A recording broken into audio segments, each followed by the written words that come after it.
Bonjour, alors aujourd'hui, Petit Papa Noël nous apporte des différentiels et le théorème de stabilité de Lyapunov que vous allez voir, qui fait un joli développement en analyse avec un petit peu d'algèbre, c'est-à-dire un petit peu de réduction de matrice, juste ce qu'il faut. Le théorème de Lyapunov, il dit que si f est une fonction de classe C1 de Rn dans Rn, on peut normaliser en disant que f de 0 est égal à 0, avec A, la différentielle en 0 de f, qui vérifie que la partie réelle du spectre est toujours strictement négative, c'est une condition qu'on rencontre souvent dans les équations différentielles, alors 0 est point attractif du système y' égale f de y avec y de 0, la condition initiale égale un x, un certain x dans Rn. Qu'est-ce que ça veut dire point attractif? C'est dans le sens que si x est assez petit, donc on définira donc une boule ouverte centrée en 0 avec un certain rayon, tel que si x est dans cette boule, alors la limite de y de t, donc la solution de ce système, quand t tend vers plus l'infini, est égale à 0, et même on peut dire exponentiellement. Voilà. Alors pourquoi c'est joli? Disons que la preuve est en 3 temps. Un premier temps, ça va être de la réduction de A, voilà, de la matrice A, et des problèmes style lemme des noyaux, ça va être très très classique, des choses qu'il faut savoir, qu'il faut comprendre. Le deuxième temps est plus étonnant, on va avoir une forme quadratique définie positive qui va nous permettre justement d'être très pratique. Donc ça, le deuxième temps est peut-être le plus étonnant, le plus nouveau. D'accord ? Autant le premier temps, c'est un classique qu'on rencontre assez souvent, autant le deuxième temps est assez nouveau. C'est cette forme quadratique qui va nous permettre de mesurer dans de bonnes conditions la fonction solution y de t. Et donc on va étudier cette forme quadratique définie positive qui va nous définir une norme, donc une certaine mesure. Voilà. Et puis le troisième temps, qui est semi-classique, on va dire, il est classique mais pas autant que le premier, c'est finalement de comparer cette équation différentielle avec l'équation z' égale az avec z de 0 égale x, d'accord?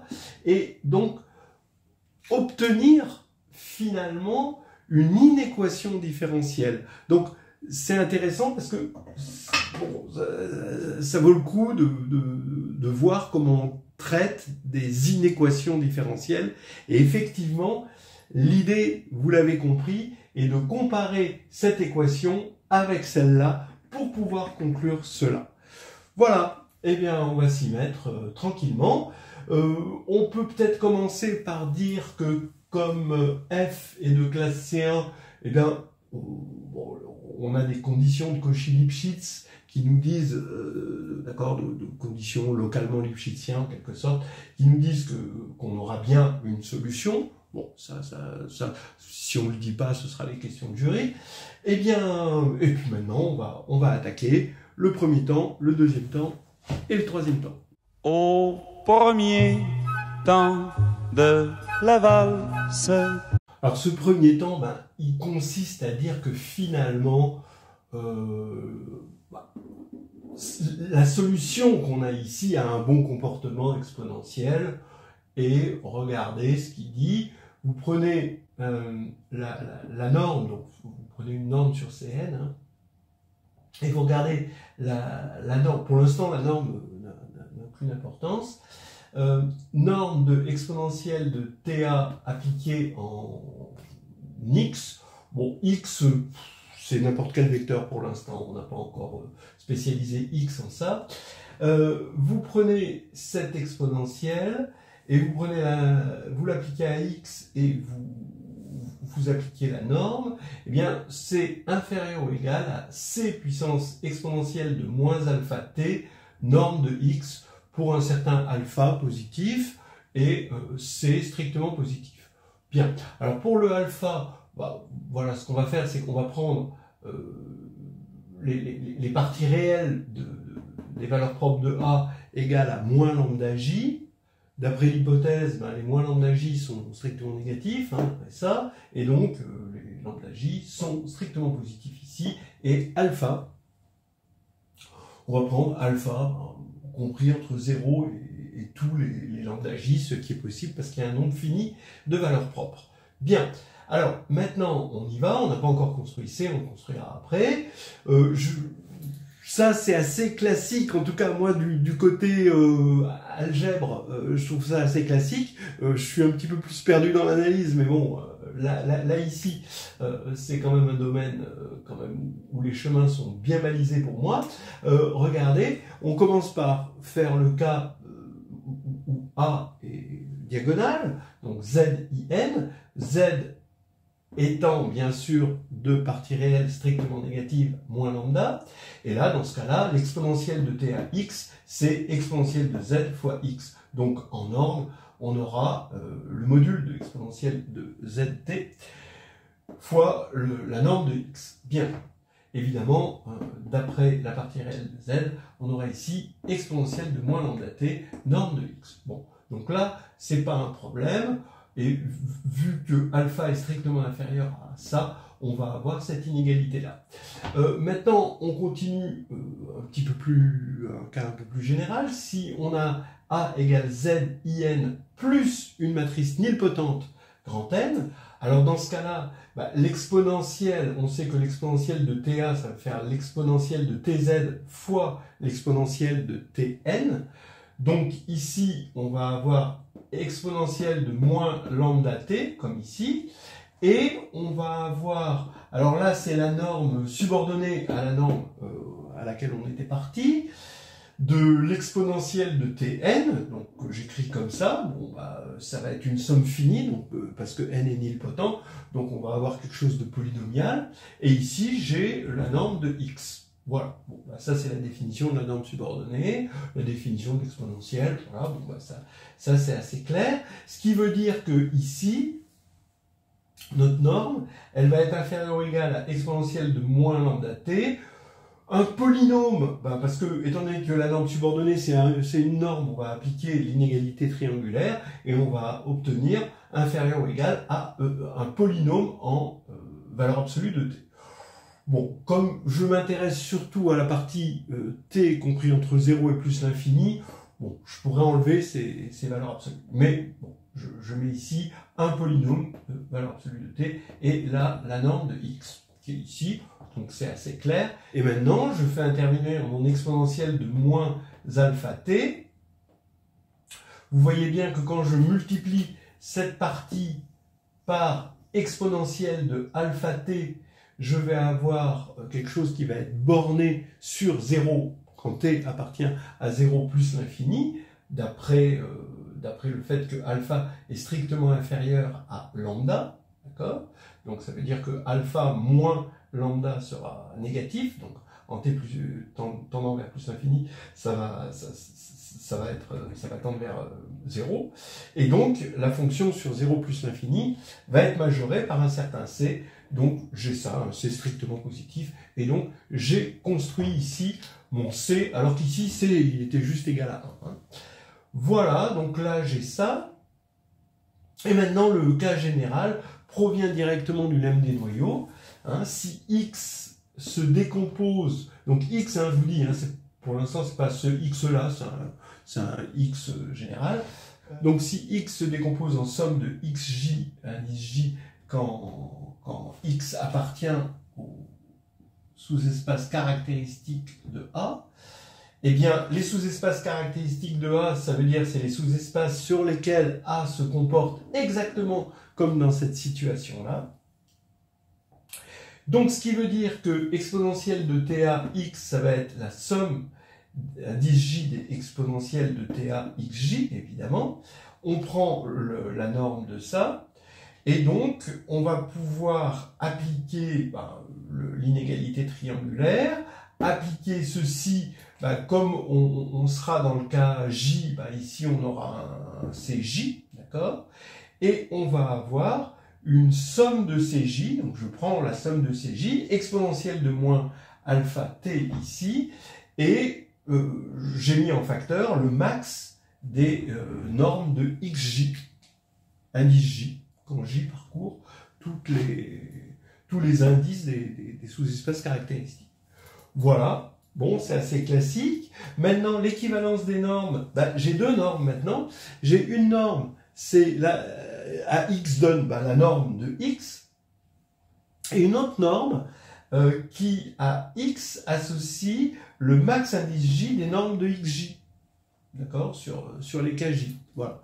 Donc ces deux normes. Bon, on vérifie que c'est deux normes, en tout cas, on vérifie que celle-ci en est une, et donc par équivalence des normes, ça va être inférieur ou égal à k fois x pour un certain k strictement positif, et donc il suffit de prendre c égale k fois la somme des cj pour obtenir exactement l'inégalité demandée.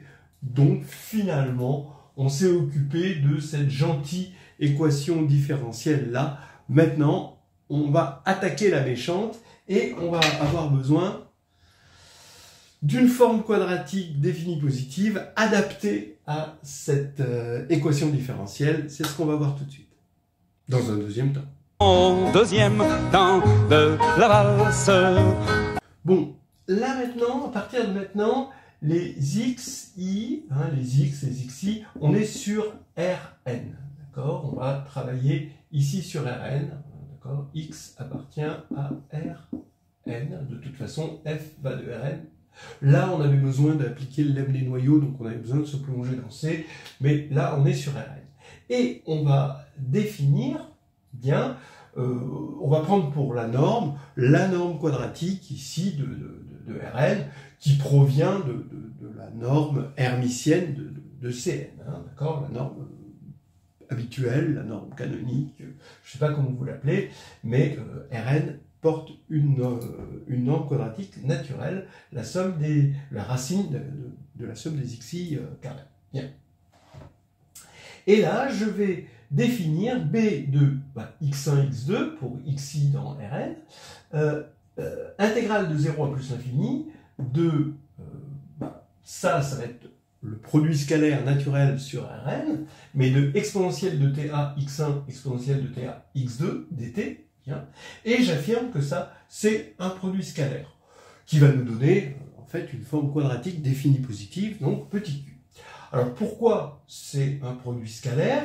Bon, ça, c'est pas étonnant. Ce qui est étonnant, c'est qu'on va se servir de celle-ci. C'est celle-ci qui va être la plus adaptée à la solution y de notre système différentiel. Mais ce qui est facile, c'est quand même de démontrer que c'est un produit scalaire. D'abord, il faut montrer que c'est bien défini. Et ça, c'est bien défini grâce à Cauchy-Schwarz. Effectivement, Cauchy-Schwarz va nous dire que ça, en valeur absolue, va être inférieur ou égal au produit de la norme de ça fois la norme de ça. Et donc ça va être inférieur ou égal à c carré, exponentielle de moins 2 alpha t, norme de x1, norme de x2. Donc vous avez un théorème de domination qui vous dit que l'intégrale est absolument convergente. Bien. Alors ça, c'est Cauchy-Schwarz et bien sûr petit 1.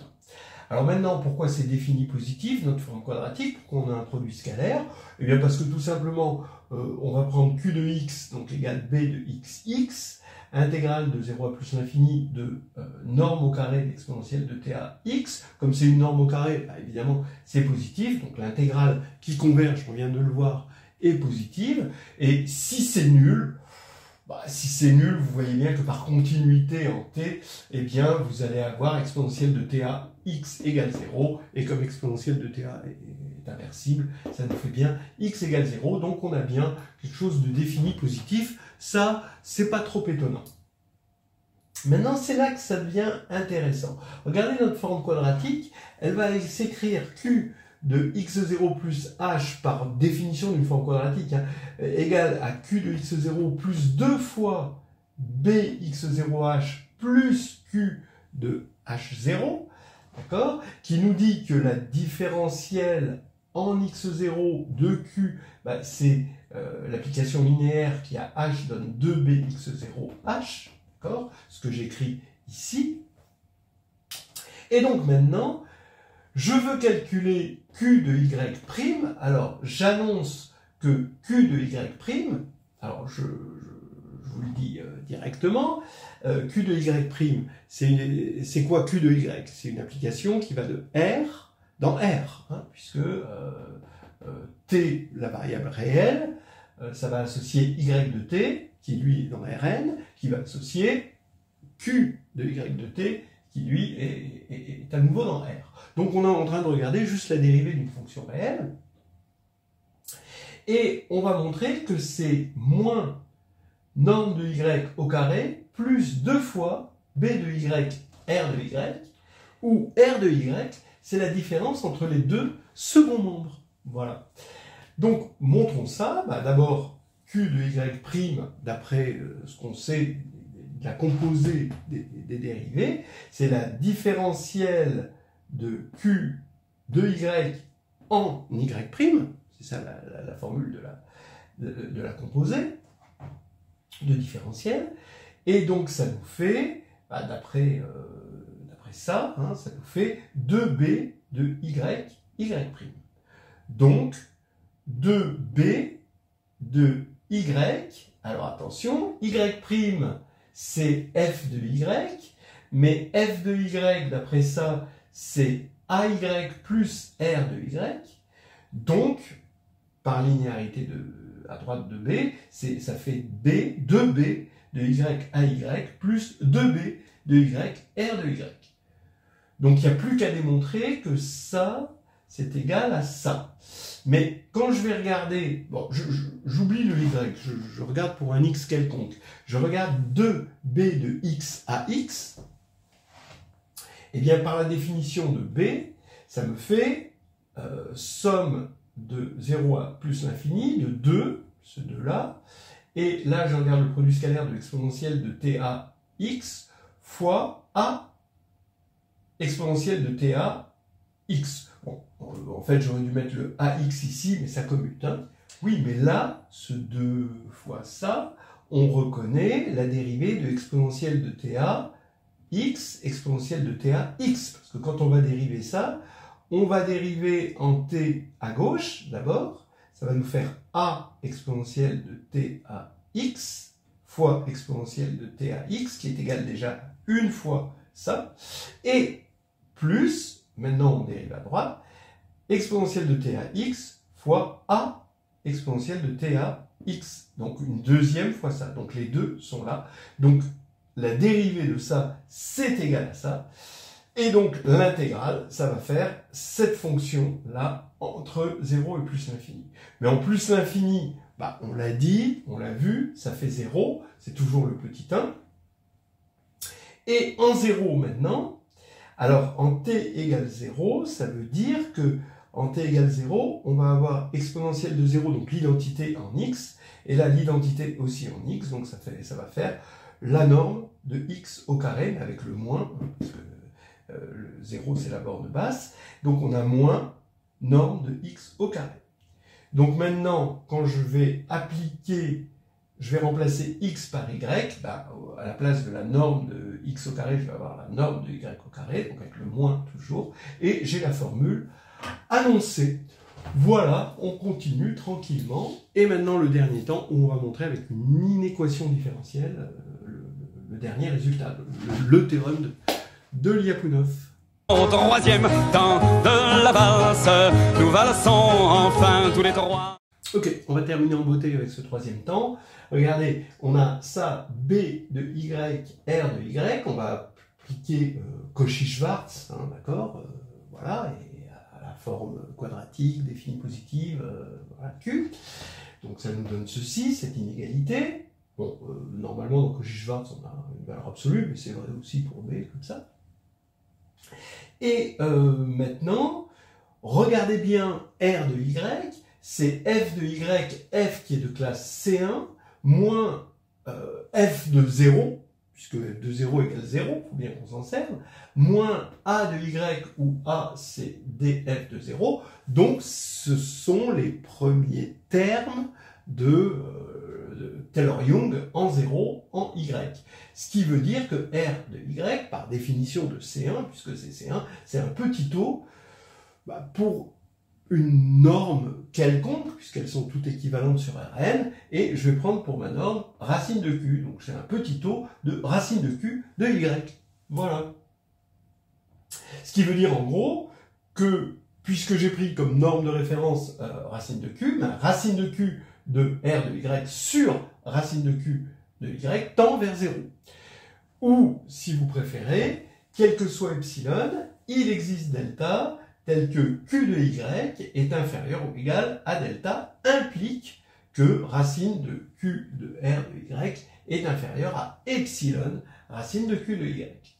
Voilà. Donc maintenant, avec Cauchy-Schwarz plus le fait que f est de classe C1, on reprend notre égalité et qu'est-ce qu'on obtient? D'abord, Q de Y', donc là c'est moins norme au carré de Y, mais comme Q définit une autre norme au carré par équivalence des normes, donc ça va être inférieur ou égal à moins un certain K de l'équivalence des normes, hein, Q de Y, ici, donc plus 2 racine de Q de Y, racine de Q de R de Y.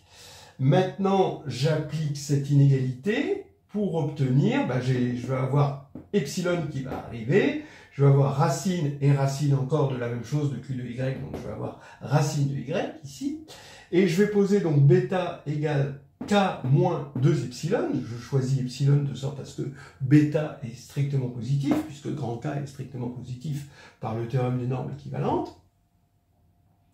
Eh bien, qu'est-ce que j'ai démontré? Regardez, j'ai démontré que si Q de Y est inférieur ou égal à delta, bon, ce delta est strictement positif, évidemment, hein, voilà, alors Q de Y' est inférieur ou égal à moins bêta Y. Voilà ce qu'on a démontré, hein, bien sûr en mettant Q de Y en facteur et par la définition de bêta. Et bêta est strictement positif, attention. Hein, bon. Donc maintenant, c'est là qu'on va revenir à qu'est-ce qu'on veut, hein, d'accord? Donc ce qu'on veut, c'est montrer que pour x assez petit, on a cette stabilité y de t tend vers 0 quand t tend vers plus l'infini, et de façon exponentielle. Donc ce que je vais essayer de démontrer, c'est que maintenant, à partir du moment où, au départ, au point de départ, t égale 0, q de y est inférieur ou égal à delta, alors jamais q de y ne dépassera delta. Donc quel que soit t, q de y restera inférieur ou égal à delta. Regardez, si jamais il le dépasse, alors il va y avoir un t0 minimal, t0, tel que q de y t0 égale delta, et ensuite, en t0+, c'est-à-dire dans un petit intervalle autour de t0 à droite, eh bien, ce sera strictement supérieur à delta. Bien. Mais oui, mais non, c'est pas possible. Parce que Q de Y, par minimalité de T0, Q de Y va être inférieur ou égal à delta sur 0 T0, puisqu'on a pris ce T0 minimal, d'accord? Et donc, d'après ça, d'accord, eh bien, Q de Y en T0, en T0, ici, va être négatif. D'après ça, puisque y est positif, bêta est positif, donc ça va être négatif. Donc la dérivée, ici, est négative. Donc, ça veut dire que en T0, autour de T0, Q de Y va descendre. Donc il ne peut pas augmenter pour dépasser delta. Voilà. Donc c'est absurde. Et donc ce qui fait que, quel que soit T supérieur ou égal à 0, Q de Y' est bien inférieur ou égal à moins bêta Y. Pourquoi? Parce qu'on vient de voir que, quel que soit T, Q de Y est inférieur, Q de Y de T est inférieur ou égal à delta. Et donc on a bien ça. Bien, donc maintenant on a ça, quel que soit T, et maintenant on va résoudre notre inéquation différentielle, c'est-à-dire que, regardez, hein, il y a un tout petit peu de savoir-faire, mais bon, quand même ça n'a pas l'air si méchant, on va regarder exponentielle de bêta T Q de Y, c'est une fonction de t que l'on dérive, ça fait exponentielle de bêta t, facteur de q de y' plus bêta q de y, mais quel que soit t, ça c'est négatif, D'accord? Cette partie-là est négative d'après ça. Donc, ça, comme c'est positif, ça va faire inférieur ou égal à 0. Donc, ce qui veut dire que la valeur maximale de cette fonction, c'est la valeur en 0. Et la valeur en 0, c'est q de x. Donc, exponentielle de bêta t, q de y est inférieur ou égal à q de x. Ce qui veut dire que q de y, qui est positif évidemment, puisque q est une forme quadratique définie positive, est inférieur ou égal à l'exponentielle de moins bêta t q de x, donc va tendre vers 0 exponentiellement. Voilà.